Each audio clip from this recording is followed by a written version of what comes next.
Lovely.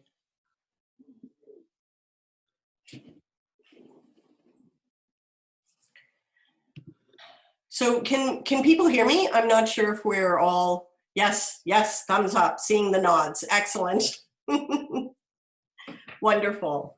This is lovely. And I know more people are joining, and I just want to welcome everyone and, just take a moment and, we'll settle with our technology, introduce myself, and myself also get settled a bit here with my technology. And I'm noticing wonderfully international flavors. So welcoming everyone. We have people joining us from Israel, joining us from Germany, joining us from Canada, from places across the US. And I know that, there was someone from Budapest that was likewise going to be joining us as well. So we really do have a community group here now that is coming from everywhere, and it's wonderful. And I just want to thank all of you for joining Lunchtime Learning, because I know that for many of you it's not lunchtime given the time differences, but that's great too. I do have my coffee. I have switched to decaf. Highly recommend that. I think we're and l'chaim to everybody who has what they're having. Just a couple of words on how we're going to be doing what we're doing today. So just a bit about our structure on everything. I'm sorry, I'm just gonna do a little bit of sizing on my end on my screen. Okay, great. All right. Give me 1 second with me because I'm not used to some of this technology here and the screens. All right. Welcome everybody. I'm Rachel Turkinich, and it's wonderful to be able to get together to study the way we're going to be approaching this today. For those who haven't studied with me or might be a little less familiar about things, the approach that I take, my training is in text, particularly Talmud Midrash is where my PhD is. I always approach things grounded into text, and my approach is to use the wealth of what we have in Jewish text to speak to us today in what we face in the modern world as Jews, et cetera, et cetera. And what I wanted to do today is to shape our time together by looking at Pesach, looking at the Seder, the Haggadah, the way that this year speaks to all of us in our asking questions about not just physically, are we going to be sitting around a table together? I think internationally we have all accepted that we are not sitting around a table together the way that we have in the past always approached Pesach, always figured out how and who and where and who's sitting where at what house. That's not what's happening this year. I think we pretty much are all accepting of that and have figured out or are in the middle of figuring out how we're going to try to maintain some of that. But I think what's also occurring to us is the challenge of the Seder itself and the challenge of Pesach itself, because we are not able to maybe get the things we usually get or receive for ourselves, or to do our homes the way we usually want to do them, or certainly with the Seder, if in fact people are choosing to do Seder on Zoom with different generations or in whatever technology to include others and to expand and include the different generations, are we all doing the same Seder? Are we actually comfortable with each other with the pieces of the Seder? And this year, are we supposed to be ignoring what's going on around us and just focusing in on the Seder with all the particulars of the Seder? Or is there in fact a Jewish reason to open it up even more broadly and then be able to shape the Seder to speak to us this year, understanding that many of the things in the Seder already speak to us this year. And that's part of what I want to be looking at, is I want us to go through, and I do have a handout which Ariel will be able to put up on the screen, and I want us to be able to go through what is it that we thought we knew? What is it that we were approaching and doing anyway with our Seder year after year? And were we ever actually intended to be doing that, let alone what it is that we might be challenged with doing this year? And what are the doors that actually the ancient texts have opened up for us for this year? Because as much as to us this is shocking and this is so different and unnerving, from a Jewish perspective, we've been here before. We have faced these kinds of things before. And so why not listen to the voices that are coming through to us internally that open those doors for us, and then make this Pesach tremendously meaningful. So that's going to be our approach. I think because we are somewhat a larger group than the classes sometimes are, I'm going to be presenting for most of the time, and then at the end we can open up for discussion or questions or those kinds of things. So please do write down your questions if you have them, or send them in the chat at the bottom to Ariel, and she will try to moderate those questions at the end. Also, just so everyone is aware, with this new medium, we do record these sessions. They will be available with a link to those participating, and perhaps in the future even more broadly. So if you are joining and your camera is on, then you will be recorded. If you are not comfortable with that, please go to your setting and turn your video off. You can still see, you can still hear, we can still hear you, but your picture will not be recorded, and therefore, just so you know, for whichever way you prefer to handle that, I want to make sure everybody knows how that works. Okay. All right, so the first thing we're going to do is, and I've titled it Ma Nishtanah, Ma Lo Nishtanah. So the idea that we're so used to asking the question at Pesach of, how is this night different? I think this year, perhaps our orientation turns to ask the question of, I think we're all really well aware of how this night is different. How is it not different? What are the things about it that really do secure us? And so one of the ways I wanted to approach it is that we see in text, there seems to be this linkage between Yom Kippur and the Seder. They're often grouped together. They're talked about as the holiest of Jewish rituals, and we don't often think about them in similar ways, because the Seder is part of Passover, which is a harvest festival and one of the 3 pilgrimage festivals, and Yom Kippur is entirely different in how we handle it, and grouping them together almost seems counterintuitive. But once that door's been opened, and it is opened in the Talmud, we then start to look at, well, isn't that interesting what we start to see when we group them together? Yom Kippur talks about our future and that we have a say in shaping it. We are in conversation with God, barely with each other on Yom Kippur. Yom Kippur is about depriving ourselves, and it minimizes our expressions outwardly. The Seder is the exact opposite of all of that. The Seder is about our past, not our future, and we have a say in assigning it relevance. We are in conversation with each other at the Seder, barely in conversation with God, exactly the opposite of Yom Kippur. The Seder is about indulging ourselves. Yom Kippur is about depriving ourselves. And the Seder maximizes our expressions outward. It says in Otzar Geonim, all those who amplify, Harei Zeh Meshubach, is only to be praised. The more you maximize, the more you amplify, we are inviting you to do that. That's what we want you to do at the Seder. Whereas at Yom Kippur, keep it in. It's all an internal process mostly that's going on. So these two are diametrically opposed. And yet I've noticed that Yom Kippur is treated with, we all know how we orient toward it and how we approach it, but we get very nervous about the Seder.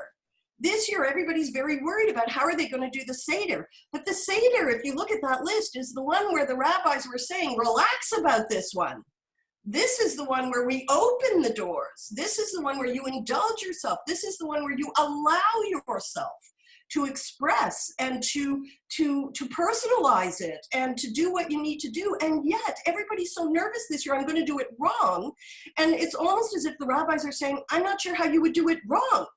It's all about opening doors. Yom Kippur, I get how you could do that wrong. That's the one about how we're going to be also strict about everything. So if we sort of just, right off, we need to relax because the rabbis are telling us this is about openness. And to get there, it means we need to relax and then start to look at everything about it. Pesach is about what we don't eat. That's easy. So when we talk about how am I preparing my house for Pesach, I'm just going to look around and see what's chametz. Cleaning for chametz is not spring cleaning. It's cleaning for chametz. I have a very specific list. What should I not be eating? What should I not have full access to? It's really actually quite easy.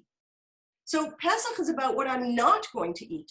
This Seder is about the kids and the food symbols.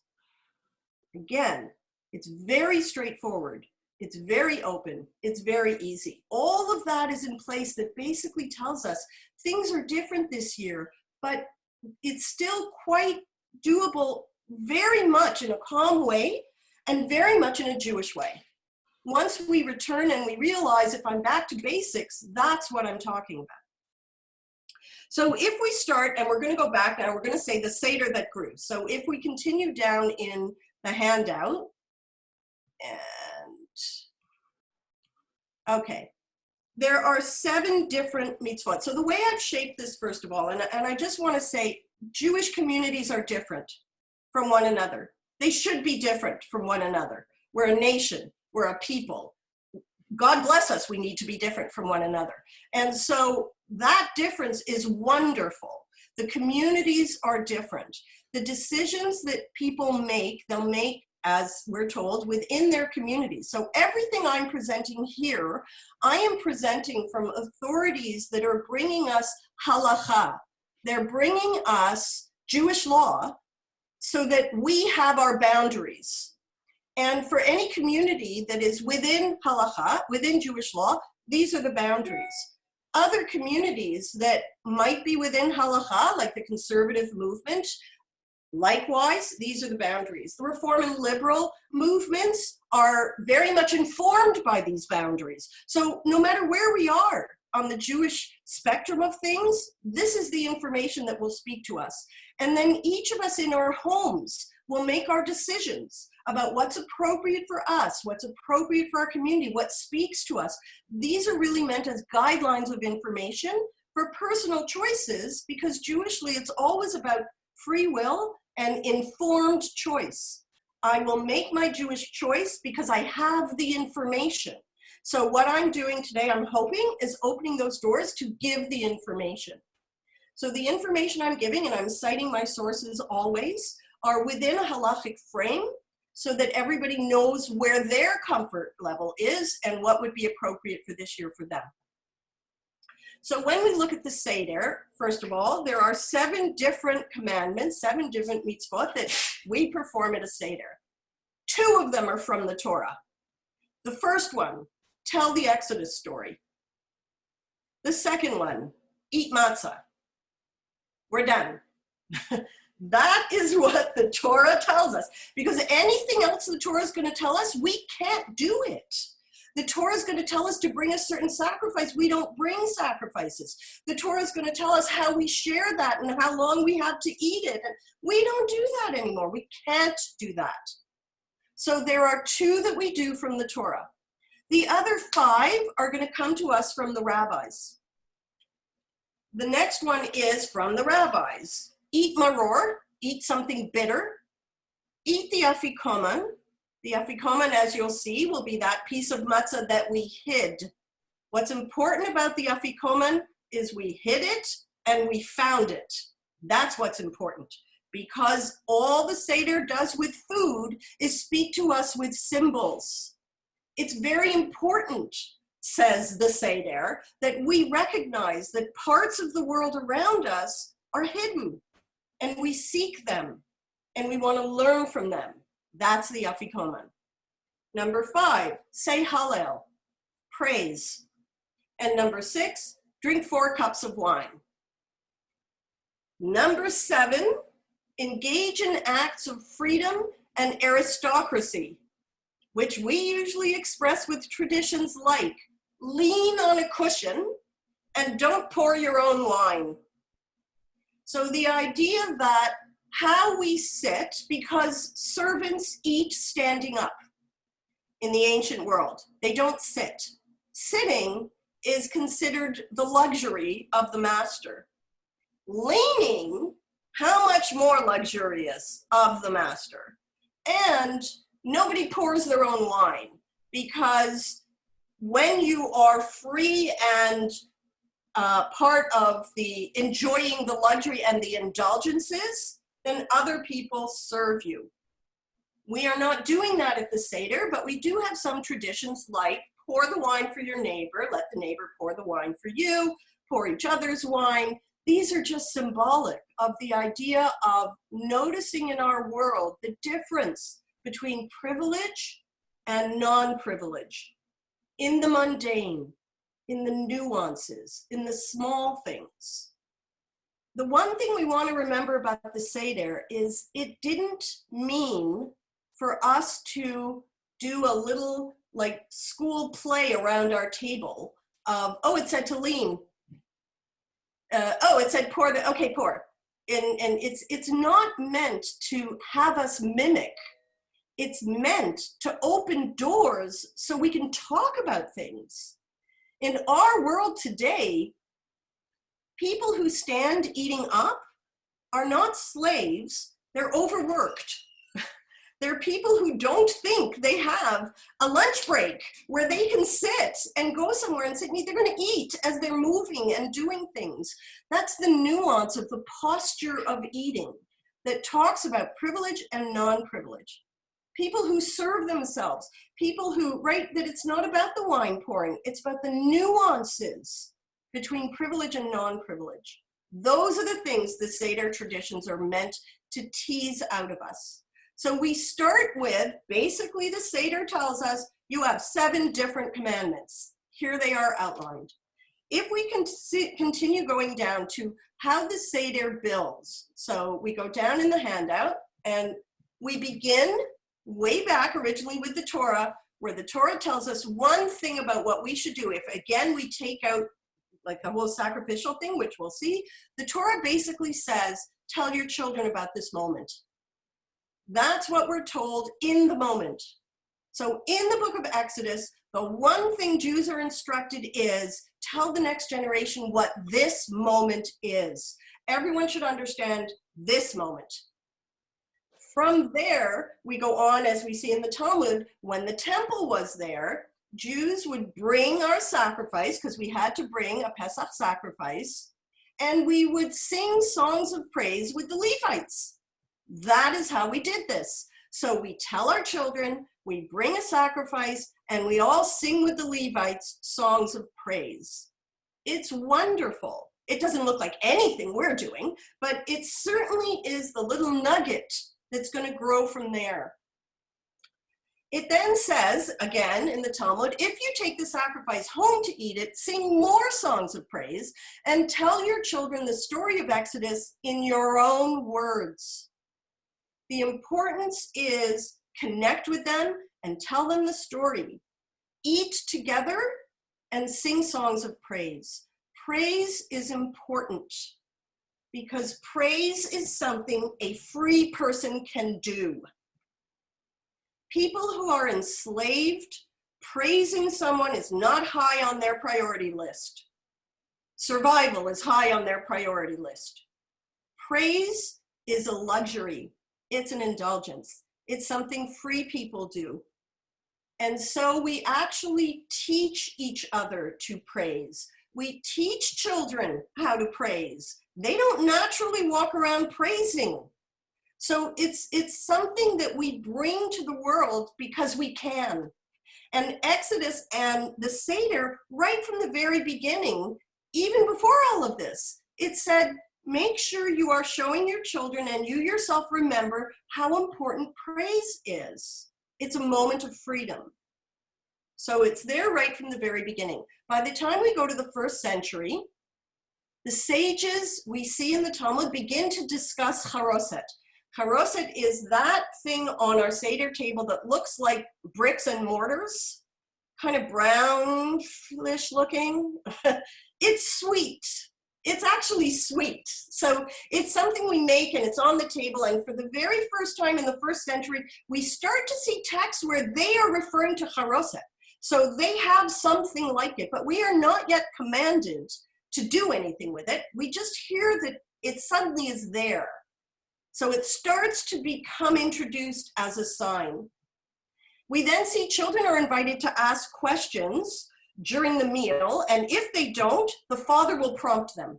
So now we're moving from tell your children about it, prod them to ask questions so that it becomes the personal telling and not the script.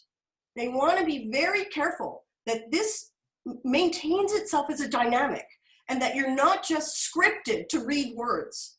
So you tell it in your words and then you prompt for questions so that you hear your child's voice about how do they need to hear it. And then we start to start dipping food. So children will wonder why and ask about it. And now we're getting the orientation of how the Seder is starting to build. The rabbis are saying, how do I get kids to ask things?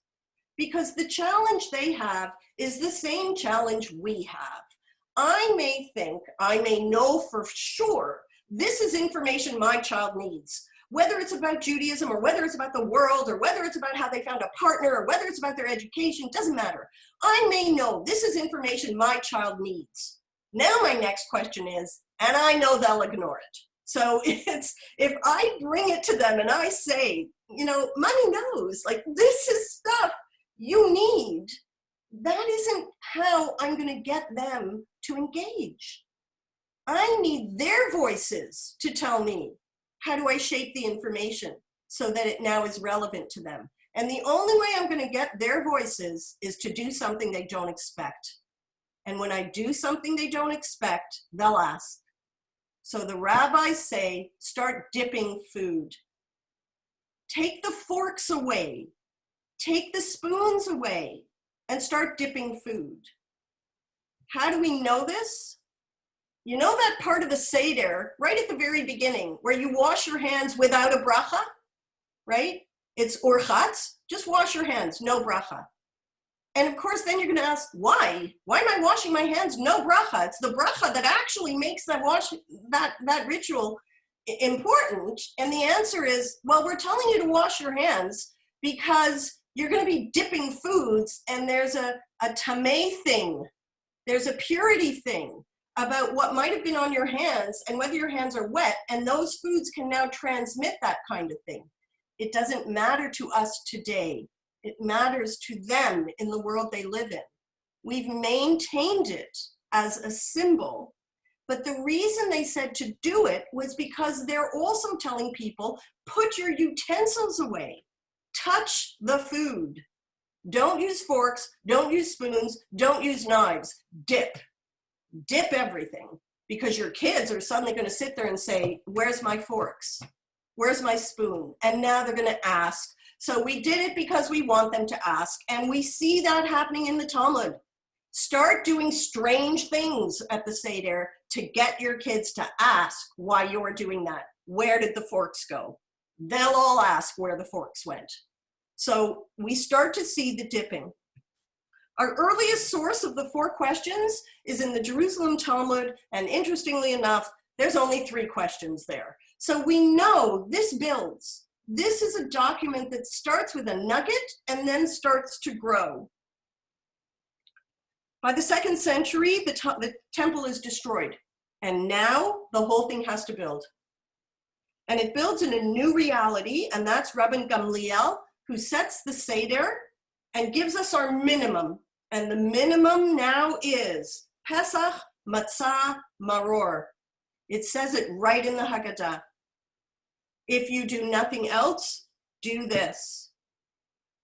Pesach is that idea of, again, it's the shank bone because it was to be the sacrifice, and we do not have any kind of sacrifice today. And so we have remnants of that on our table. And then we have matzah, and then we have maror. Those are the things that we are told as the Seder is building. Rabban Gamliel says, here's what I use to build around, to build out from. This is what is there. It still included the spontaneous telling of the story for the children, but now it's scripted. It's scripted because we don't have a temple. Jews are dispersed, and we want to ensure we're all telling the same story.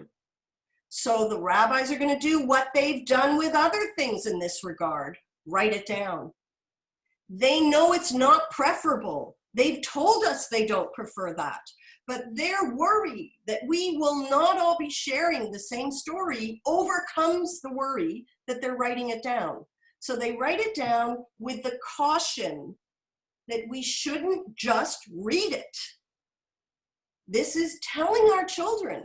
We still need to be connecting with them, but it starts to get written down.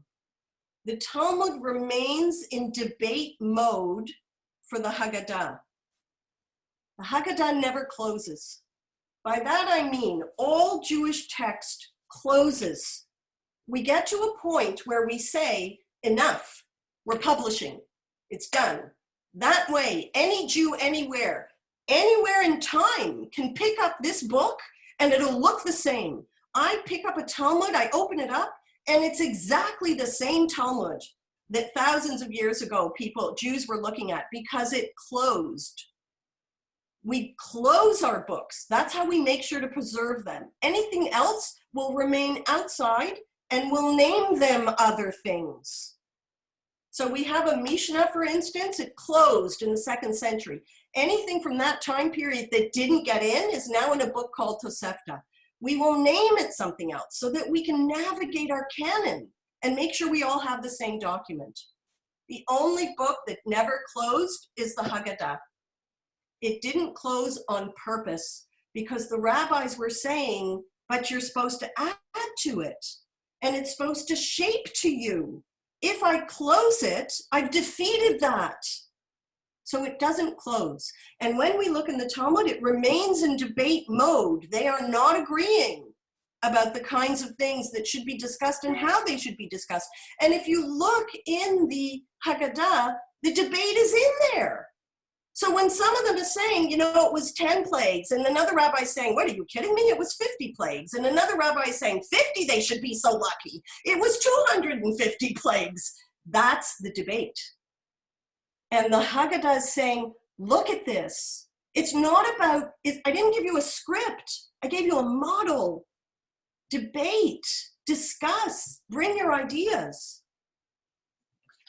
What we then have as we move and continue through time is in the 11th century by Talmudic commentators, we can't quite pin it, it's either Rashi or Tosfot, we get the 15 steps of every Seder that we will now recognize. So if we go down in our handout, then we're going to see that we're at the outline for the Seder.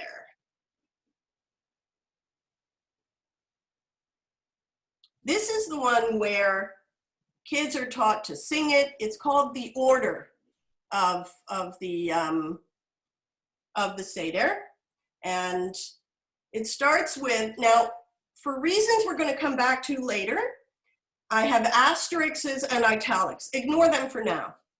We're just going to read through. I don't have to spend a lot of time on this. We've been doing this for years. We've got it. We know what's going on. Here's the 15 things that we're told happens at the Seder. First of all, you light the candles going into the holiday. You have the prep part. So that's the Kiddush, the Shechayanu, and then across. Wash your hands, no bracha. We've talked about that. Then dip. Start the dipping. Dip the karpas. Break the middle matzah. Read halachma. Go down to the telling part.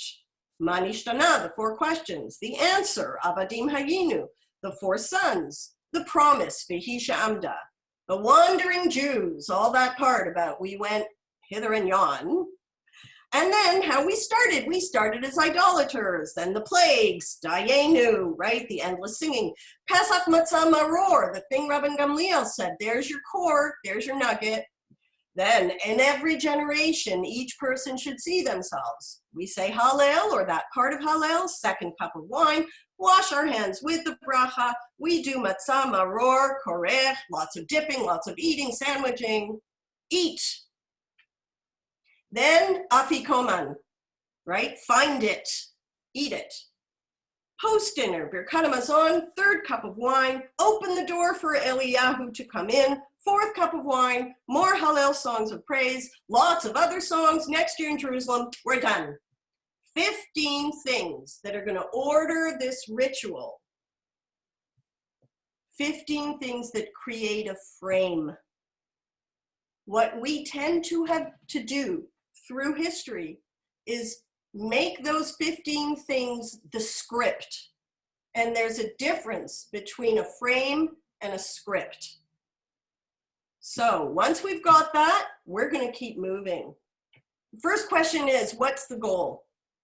Why?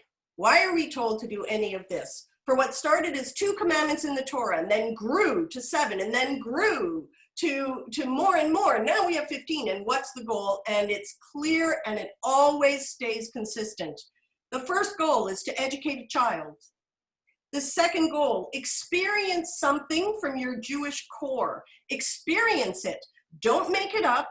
Don't play make-believe and pretend. Don't recite back and forth. Have an experience. The third thing, discuss, debate, interpret, and share. Do the Jewish thing. Discuss, debate, interpret, and share. With that guiding, we're going to now continue, because what we now need to open up are the themes in the Haggadah. Once we look at the Haggadah and we say it's not a script, it's an invitation. Now we want to look and say, okay, what are the themes? What are we looking at here? We can't possibly go over all of them here and now. I just wanted to bring some of the main ones that will be familiar to us. The first theme, slavery versus freedom. Not slavery to freedom, slavery versus freedom. Because slavery itself in Judaism is not a problem. We have laws. Slavery at times, Jewishly, is the solution to a problem because you can work off a debt with your labor. Slavery isn't the problem. It's slavery versus freedom. Those are the themes we want to talk about because the problem lies in not having the freedom to choose your master. Jewishly, slavery is framed. God is our master with a capital M. And worship Jewishly is termed the kind of thing that someone does with a master. The problem here is, if I'm a slave in Egypt, or I'm a slave in today's world with the various things that enslave me, did I choose that? Did I choose to make work my master? Or should I not be mastering it as part of my freedom, but work is still involved? I'm raising my children. Am I enslaved to a schedule? Or am I choosing through my freedom, where am I putting that kind? It's not slavery, it's that kind of slavery that's being discussed in the Torah. That's a theme that we see in the Haggadah. Another one, justice versus mercy. That's huge in the Haggadah. Did the Egyptians get off easy? Why have any plagues at all? The Haggadah struggles with this because Jews struggle with this and Jewish text struggles with this. Justice would be the Egyptians should not have survived. Wipe it out. Get rid of the empire, wipe it out. It's evil. That's justice. Mercy is, why not give them a chance to change?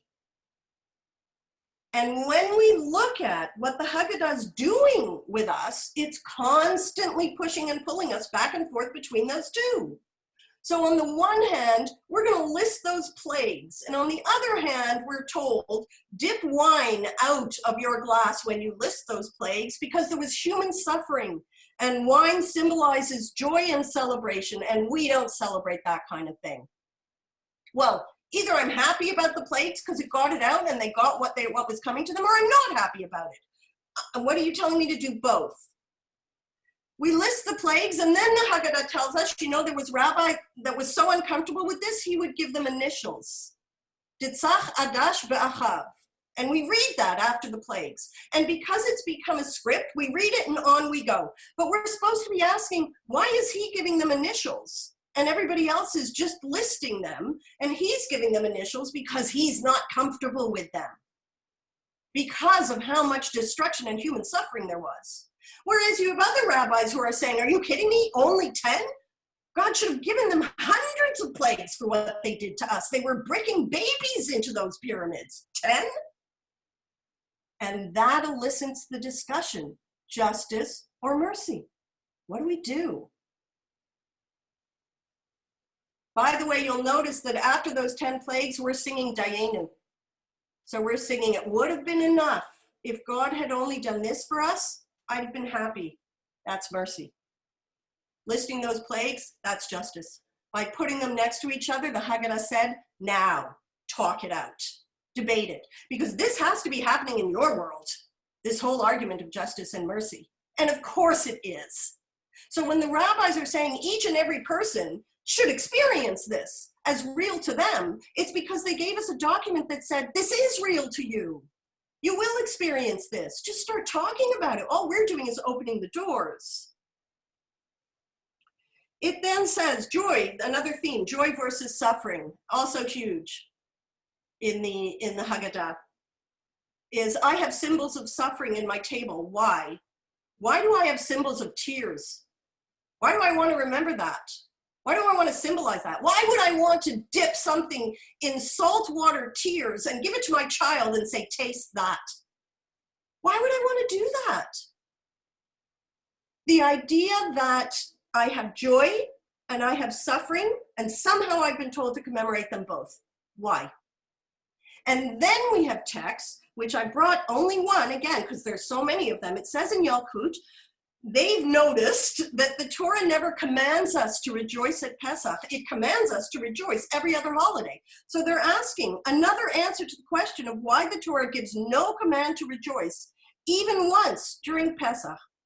Because the Egyptians died during Passover. Therefore, you find that though we read the entire Hallel on each of the 7 days of Sukkot, on Passover, we read the entire Hallel only on the first day and night preceding. Why not on the other days of the holiday? Because, quote, rejoice not when your enemy falls, and let not your heart be glad when he stumbles.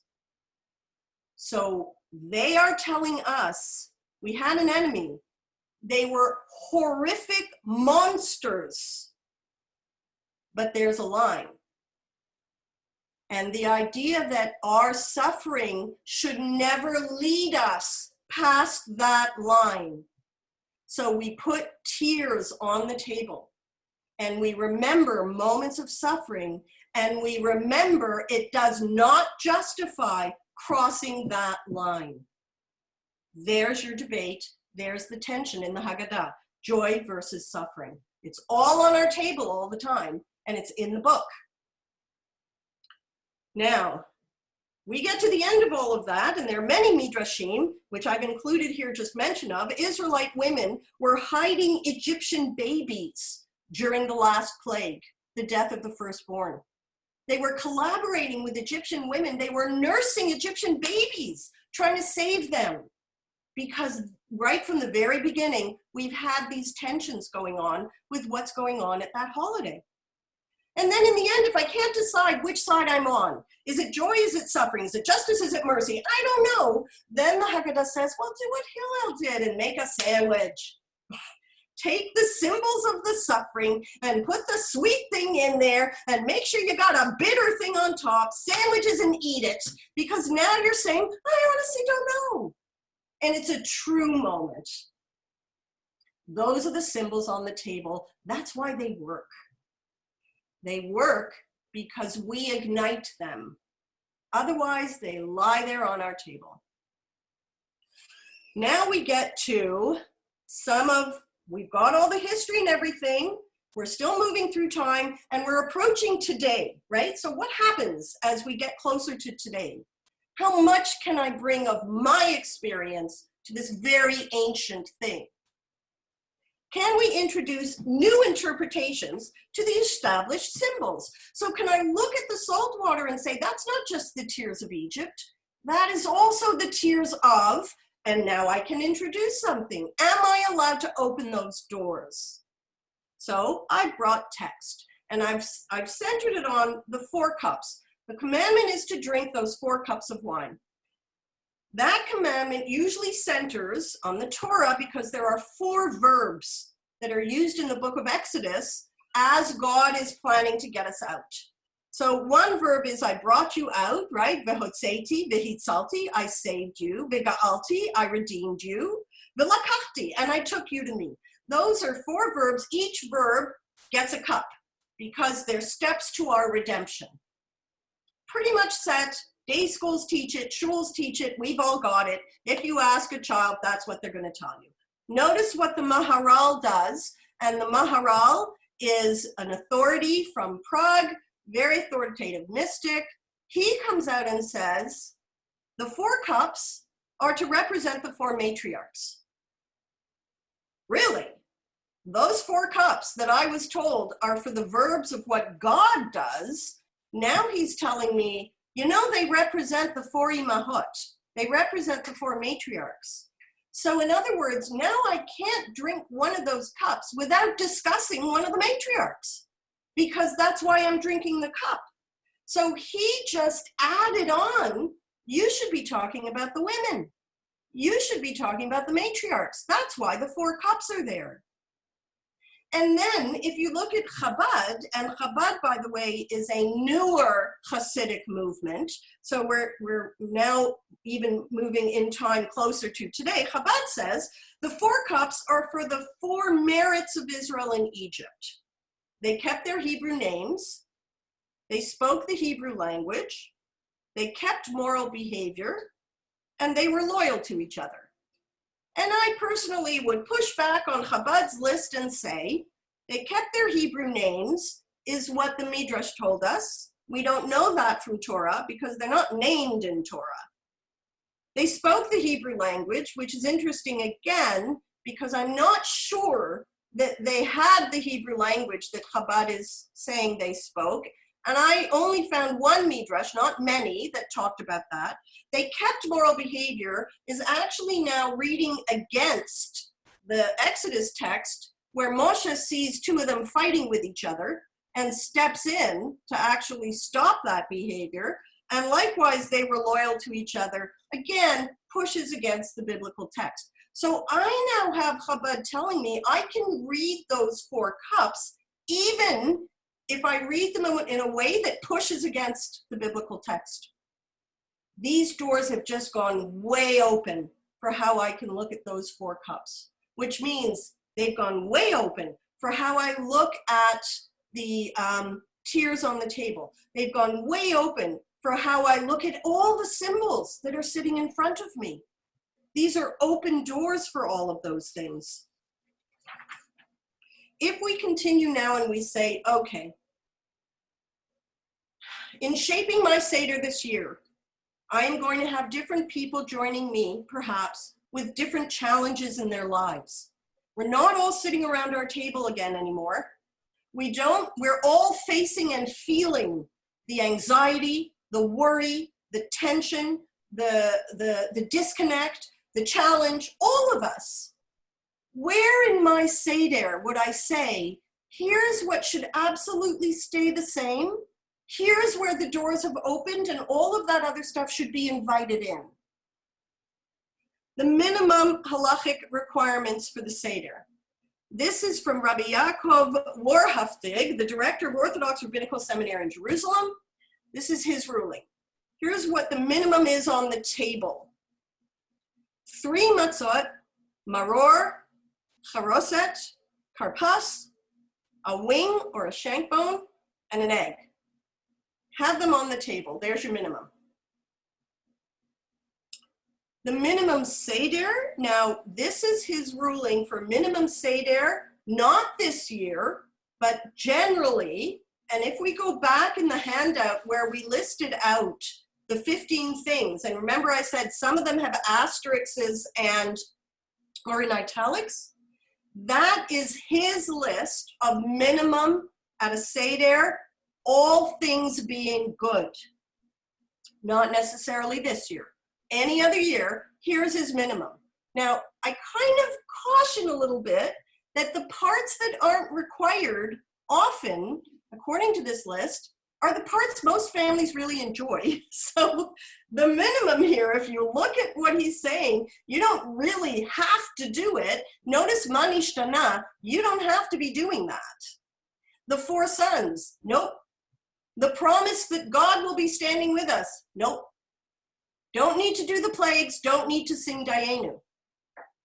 You do need Pesach, Matzah, and Maror. You do need to talk about our beginnings and our history, right? We started as idolaters, no better than anybody else. And then we took a journey. You do have to talk about each generation, and you have to remember to praise, because these are core expressions of freedom. Keep those 4 cups, eat, remember to reveal what has been hidden, eat the afikomen, Birkat Hamazon, cups. Notice you don't have to continue praising. Next year in Jerusalem, you can think it. So the parts that are the fun sing-along things families usually center around are the things probably families have introduced, because halachically you look at that list and those things are not essential usually. And I keep emphasizing usually, because if we go back now to where we were in the handout, and we're past Rabbi Warhaftig, and now we're in Orthodox Union 5 obligations. Eat matzah, drink 4 cups of wine, eat maror, tell the Exodus story, sing songs of praise. That's a seder. Tell the Exodus story in your words, in words that connect. And if you can't find the words, or you're worried about how to tell it, use the Haggadah. It's there to secure you. It's not there to get you all stressed about it. It's there to make us feel, I have this if I need it. If I'm not sure what exactly would be the theme tension that's going on, I'll just look in the Haggadah because they have it. It's a document for us to use. What I then found really interesting is Chabad. Its approach this year. Chabad's minimum for this year, and there is the beginning, and I've quoted the whole thing for us to look at. In a perfect world, every Jew should celebrate the entire Seder from the first cup to the last. However, if you will not be doing that, here are the basics. At your kitchen sink, fill a cup with water, pour 3 times on your right hand, 3 times on your left, then say the following blessing, and they bring the blessing for washing your hands. Pick up your matzah in your right hand and say the following 2 blessings, and now say the 2 blessings for eating the matzah. Eat the matzah while reclining on your left in the manner of ancient nobility. Let's not lose that. That's crucial, especially because that speaks to us of freedom, privilege, and non-privilege, the nuances of it. Ideally, you should have a member of your household join you as you discuss the Exodus. Retell some aspects of the 10 plagues, the splitting of the sea, and the miraculous story of our nation's journey from slavery to freedom. If you are alone, you can be your own captive audience, which is a nice way of saying, say it anyway. Because in Judaism, when we speak and we move our lips, That's action. That's activity. And ritual is always active. Otherwise, it's meditation. This is an action. So even if you are alone, say it. Tell it to yourself. Tell yourself the story. Touch on these key moments. Again, you're not sure how to do it? Pick up a Haggadah. You don't have a Haggadah? Don't worry. You still tell it with those key moments. And last but not least, and this is still Chabad, last but not least, let's use these nights to be grateful for the many gifts we have. We are freer than we have been since our nation was exiled from Jerusalem 2 millennia ago. The divine gift of technology is helping us combat this plague in ways we could have never imagined. And we are able to interact and be productive despite the restrictions and precautions we are taking, except for Shabbat and holidays when we have a respite from the 24-hour news cycle and similar disturbances. Join Jews around the world in thanking God for the miracles of the past and praying for great miracles yet to come next year in Jerusalem. It is Chabad through and through. They've kept their flavor. They've kept everything about how they orient and look at all of this, but it's a Seder standing at your sink and you do it in 10 minutes. If someone were to say the Seder has to be 3-4 hours long, it never had to be 3 or 4 hours long. It could be 3 or 4 hours long. But the point of the Seder was for your kids. So if your kids could sit there for 3 or 4 hours and be engaged, love for you, wonderful, do it.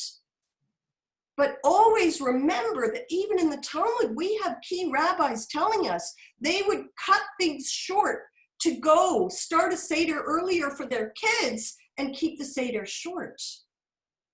We drive ourselves crazy thinking that as a ritual accumulated over 2,000 years, we have to make sure we have to do every nuance and detail of 2,000 years of collecting of traditions and rituals. And this year, the Jewish authorities are telling us, don't do that. And Jewish text is there to tell us, here's how you don't do it. Here's how you secure yourself, knowing you are doing what every Jew throughout time has done. Here's what you teach your children, that when things get challenging, preserve this, do this. We need to know what this is, and then add as is appropriate and meaningful, because the Seder is to be meaningful. It's not supposed to be complete and utter stress. The most important text for this year, in my opinion, I brought it from Ecclesiastes Rabbah, it's a midrash. It says, on a festive day, be joyful. Rabbi Levi interpreted the verse to mean, on the festive days which I have given you, which means a chag, be joyful and cause the Holy One to rejoice, even when a year of drought comes. Go out to your vineyard, look around and be joyful. Look around your olive yard and be joyful. Why are you supposed to be joyful in a year of drought? Because they're telling you, go outside and see droughts pass. They come and go. And when you're stuck in a moment, you're stuck in that moment. You won't find joy because you're stuck in the moment of challenge. You're stuck in the drought. You're stuck in the isolation. You're stuck in COVID-19. You're stuck in the disconnect. Of course you're not going to find joy. How do you find joy in those moments, say the rabbi? Look outside. Things have grown. These moments pass. They come and go. They're moments in history. They're not the definition of the future. Remind yourselves of that, because that, say the rabbis, is how you find joy and share it with God. The challenge isn't going anywhere.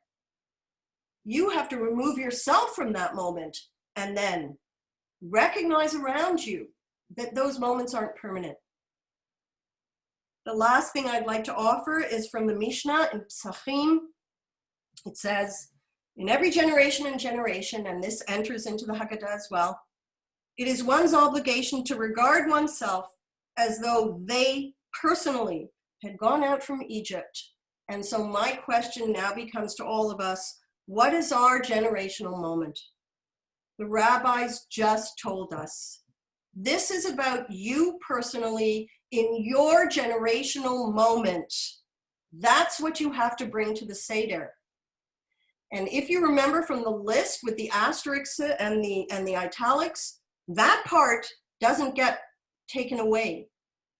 Every generation needs to bring their generational moment to the Seder. It needs to enter it. It needs to create the link in the chain. It needs to show how the symbols that were on the table are still meaningful to us. And our children need to see and learn how we build Jewish history on debate, discourse, interpretation, sharing, experiential moments, and curiosity. That's the Seder. So I'm gonna stop. I've said a lot and sort of given a lot. Ariel, do you wanna, if there are questions that have come in, do you want to, rather than my reading, I'm not sure if we had questions. I haven't received any questions, so I guess. I do see some. Okay, let me just, some were sent, and let me just see here. Okay, do the rabbis ever discuss in what circumstances justice versus mercy are appropriate? Yes, the rabbis often discuss what circumstances we debate justice and mercy, and it's always a debate. In the end, it's always relevant. It's always a debate. In the end, it's going to be decided by majority rule because it has to be contextualized. Justice and mercy are not absolutes. Nothing in Judaism is absolute. God is absolute. Everything else is relative. So everything else must be contextualized. And therefore, justice and mercy will always define by its moment, its circumstance, and its participants. And the only way that we will arrive at which one speaks at this moment is going to be majority rule. We're going to have to be convincing each other, which is why I come back again, if you remember when we said, what is our Jewish approach to all of this? And one of it was debate, that we have discourse, we have debate. Debate isn't there so that I can just put my voice in. Debate is there because I really want to convince you. I really want to get you to agree with me because we're going to vote on this. And so I want you to start to open your thinking to me. One of the reasons, and just to bring it back to another Talmudic interesting moment and discussion, is Hillel and Shammai, two greats in our history, always presented to us with opposing views on almost everything, never agreed with each other. And yet we're told, Elu ve'elu divrei Elohim chayim. Both of them are the words of God. They're both correct, which means being correct is meaningless. If they're both correct and they're both saying opposite things, then I don't care that they're both correct. I need to know which one I'm doing. We will always rule by Hillel. Why do we rule by Hillel if Shammai is just as correct? We rule by Hillel because Hillel always taught Shammai's opinion to his students first. He justified Shammai's opinion. He taught it, he justified it, made sure they understood the logic of it, then he taught his own contrary opinion.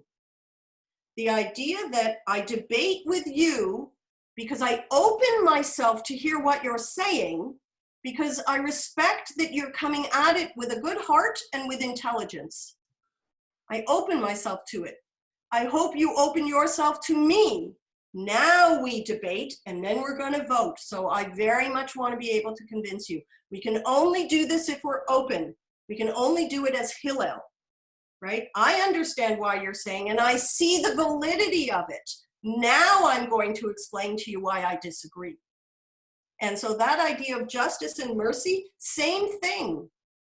I absolutely understand. I mean, when there are survivors who talk to me about what happened with some of the Nazis and how they were not brought to trial, and oftentimes you read up on it and you see they were not brought to trial because they're in their 90s And justice systems around the world are saying, what am I going to schlep a 90-year-old through a court system? They'll probably die in the middle of it. You know, what's the point? Let's have some mercy and let them die. And survivors are saying, mercy? Are you kidding? You bring them to justice with their last breath. And there's your tension. And so it's always there in our world, always. And the rabbis therefore put it in the Haggadah and say, don't think that because we found redemption and freedom, that Jewish text isn't telling us there was mercy involved there, and that you need to figure this out and you need to grapple with it because it's not going away, justice and mercy. And the way we know it's not going away is because it shapes Yom Kippur. We are constantly saying to God, you're sitting on the throne of justice, maybe stroll over to that throne of mercy for a minute. I have something to say. And we're constantly trying to get God back and forth between those two. It's very, very prevalent Jewishly. Let me just see if there's other questions here, or if maybe there are, oh, okay, there's a question here. Can you suggest some questions to ask a 4-year-old and a 6-year-old and a 9-year-old? So this, I'm assuming, is during a Seder session of a table or Zoom or something like that. I'm going to follow the lead of the rabbis, and I'm going to say, get them to ask you questions by opening doors. So in other words, don't ask them about the Seder, ask them about their day. And, you know, what's different? Turn it on them. They were taught, oh, now they're going to sing Nishtanah. What's different about tonight? Turn it on them and say to them, what's different about today for you? What happened? What's different? Get them to start to answer. Prod it. And again, open the doors of it, because every text we've looked at has told us we are allowed to open these doors. So open the doors of it, put away the utensils, and as they are, because they won't answer you because of their age, they'll say nothing. Right? What'd you do in school today? Nothing. Right? Like, this is just, okay. And so they're saying nothing, and as they're saying nothing, and you're sitting either with them or on Zoom, make sure you pick up something and dip. Do something that's Pesach, that they'll say, they'll look at you, right? It's not about getting them to question, it's about getting them to engage. Do something. Or have them sit wherever they are with Lego in front of them. And then you can say to them, you know, I was thinking about that whole Egypt thing, and you know, the pyramids, and you know, pyramids are triangles. I don't know, can you build me a pyramid? Show me a pyramid, and get them to build a Lego pyramid. That now becomes part of the Seder. The idea of, I have to tell them of this experience in a way that they walk away knowing something about it. And if they're 4 or 6, really, what do I want them to know? So that idea of prompting, it's about prompting, engaging, prompting, engaging. The idea of the invitation in for the adults, because this is not about, oh my God, I have to do the Seder this year. When we look at all of this, we really sit there and say, oh, thank God, I get to do a Seder this year. Where else am I going to talk about this stuff? Where else am I going to frame all of this in a Jewish world, really internationally, and say, look at that, we're all in the same moment, and oh my goodness. The Seder is the one that says, this is it, this is the moment, this is the time. It's a godsend that we've got the Seder.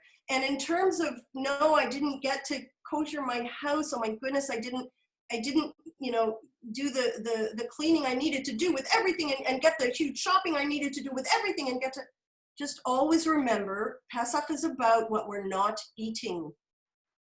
So all we have to do is remove things from our pantries, remove things from our daily diet, and we did it. It's not as huge and onerous as we have taken upon ourselves year after year after year.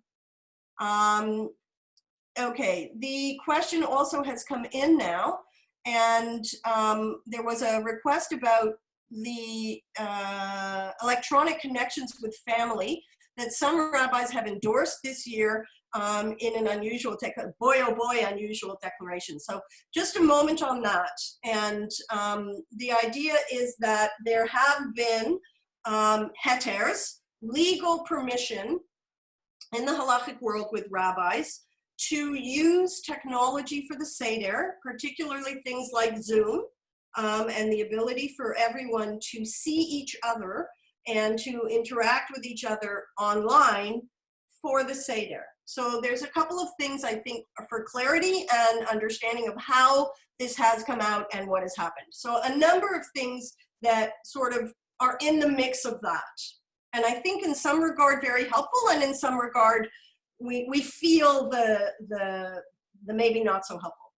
So first of all, there was a request made weeks ago in Israel to the court to please declare this a Jewish leap year. Because if we declare it a Jewish leap year, we get another Adar, we get another month before Nisan, before the month of Pesach. So we get another 30 days to hope that either things settle out a little bit or people can connect more a little bit, but you can't make that case to a court. You can't come to a court and say, change and declare it a leap year because we want to get together with each other, because the court response will be, I want to get together with someone is not a legal argument. Give me a legal argument. So a legal argument was presented in saying, we will not be prepared because we don't have enough time to do the shopping and we don't have enough time to make sure the supplies are in for Pesach. That's a legal argument. The response back from the court was no, because preparing for Pesach is easy. Get rid of your chametz. It's not there. You don't have the argument legally to say, you know, and in terms of shopping for the supplies you need, the supermarkets are open at this time that ruling. The supermarkets are open. Go and get what you need. It's fine. You don't need a leap year. And while that speaks very relevantly in Israel, because in Israel you shop in the supermarket, Pesach things are there. Outside of Israel, and I know where I live in Canada, there are maybe 3 supermarkets that are going to be carrying Pesach stuff. And they're going to be swamped before Pesach because everybody's heading to the same 3 supermarkets to get the Pesach stuff, which now you can't do. So it does present a bit of a challenge. Even going online is a good now 3 weeks to maybe 3.5 weeks to fill an order online. Pesach will have come and gone. So it does have a challenge outside of Israel with that ruling. Outside of Israel, I think we could have used those extra 30 days. Inside of Israel, no. And that is a moment of Jews in Israel, Jews outside of Israel with our different realities. Now, with that said, and that's why I think, again, it's not that we're facing a challenge. All that happened was we didn't get an extra month, but things haven't changed. It still is what it is. It's no worse. And so we just remind ourselves that really Pesach is about what you don't eat, and then make sure you have matzah maror and whatever, and eat those, and you're good. The question of the ruling on electronics is the innovative question that got the positive answer.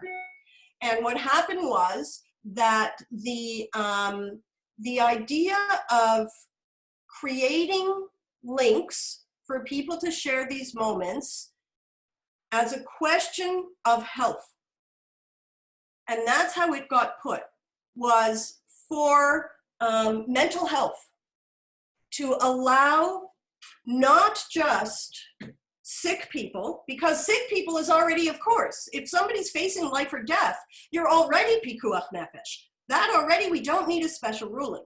But if someone isn't sick, they're isolated. Or if you have young families who are isolated, or older people who are on their own, the question of isolation raises a question of mental health. The question of mental health now raises questions halachically about having flexibility with some of Jewish law.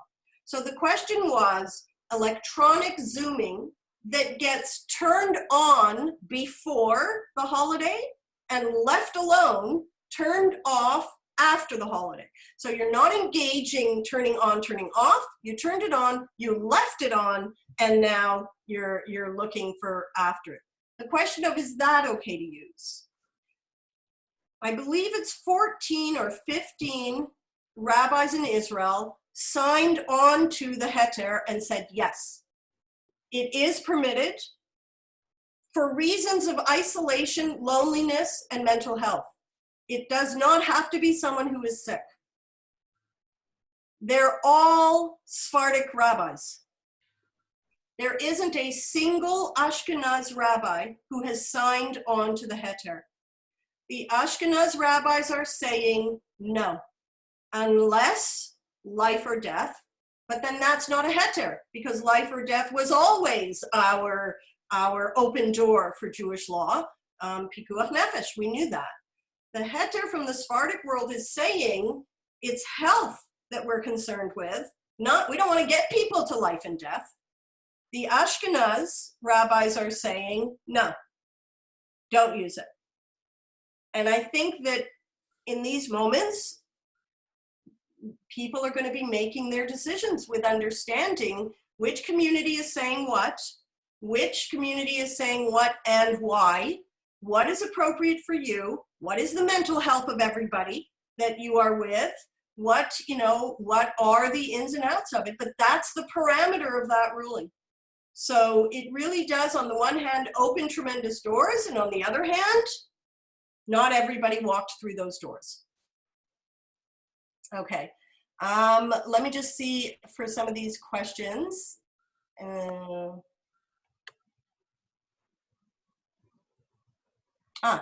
What was the debate that led Hashem to choose mercy for the Egyptians? There's a wonderful discussion that takes place in the Midrash, and it centers on the angels are trying to see, when Israel gets to the other side of the Red Sea, the first thing we do is take a breath and sing a song of praise to God. The Midrash at that moment says the angels wanted to join in. God shuts them down and says, my children are drowning in the sea and you are singing me praise. And that's that moment of the switch of perspective that the rabbis say. Israel is saved. The victim can praise the person who, or God, or that element that saved them. That's the victim's perspective. But the Midrash switches us over to God's perspective and says, this is heartbreaking to me, that I'm watching them and they're dying.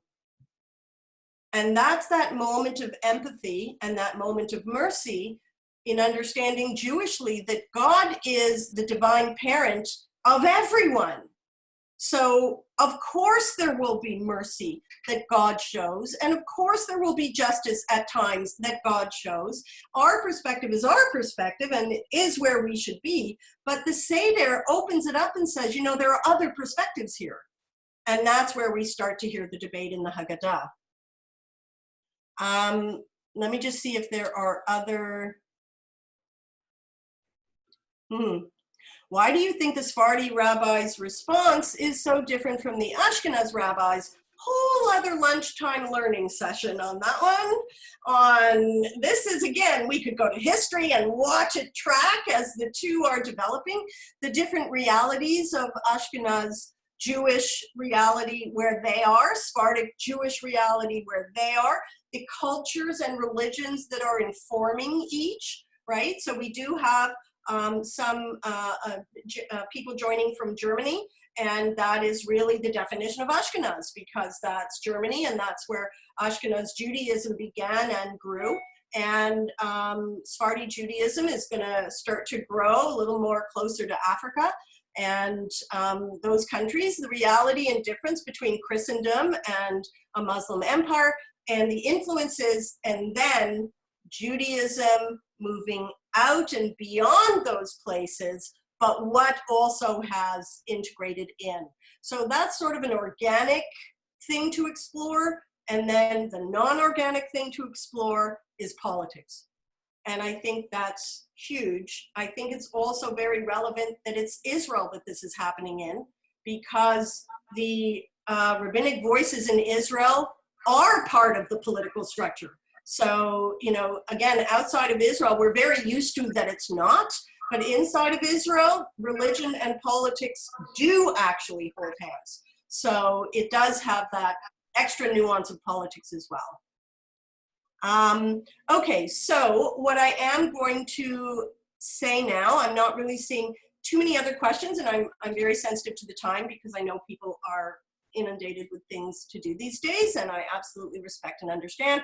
So first of all, thank everybody for joining. Secondly, we do share in the morning at 9 o'clock Toronto time from Monday to Friday, something we do that I post. It's called Food for Our Neshama, Coffee for Me.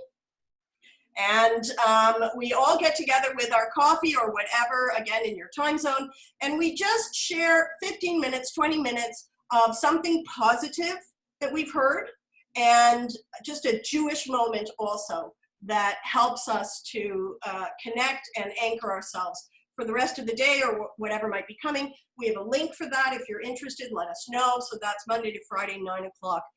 Every morning. And then we also have our regular classes. So Tuesday, again, all Toronto times, but Tuesday, 10 a.m. till noon, we study the book of Shmuel. So we're talking about the first king, Saul, and what Israel is going through with that transition. And then on Thursday mornings, 10 to 12, we have our Musar class, which again, very much is aimed at addressing what's going on now in our worlds around us. Musar is the Jewish methodology of free will and choice, right? How do I exercise and learn to make choices with my free will, taking myself out of automatic for tikkun olam, for being able to repair and heal the world, to make effective changes, to balance. And so very, very relevant in today's time. And again, everything I do is always text-based. And so you always have those sources and that information to continue with the discussion. If you'd like to try any of our regular classes, again, reach out to us. Happy to send you links to come as my guest, see if it's for you. And, you know, we'll keep letting you know if and when we schedule more of these kinds of sessions. So I just want to thank everybody and really sincerely explore Pesach this year. It's a fantastic opportunity. And I would love to hear back from everybody about how it went. You know, what you tried, what might have worked, what, you know, all this stuff. It's all stuff we need to be sharing because we need to, as a people, know these are the things that work for others. These are the things that have been tried. We expand our dialogue and our discussion. That's really our goal. So wonderful, wonderful Pesach for everybody. Chag Sameach. Enjoy, find moments of connection, innovate, remember the core, the growth, everything else. And we'll stay in touch. Everybody stay home, stay safe. You know, strength for everybody and obviously good health for everybody.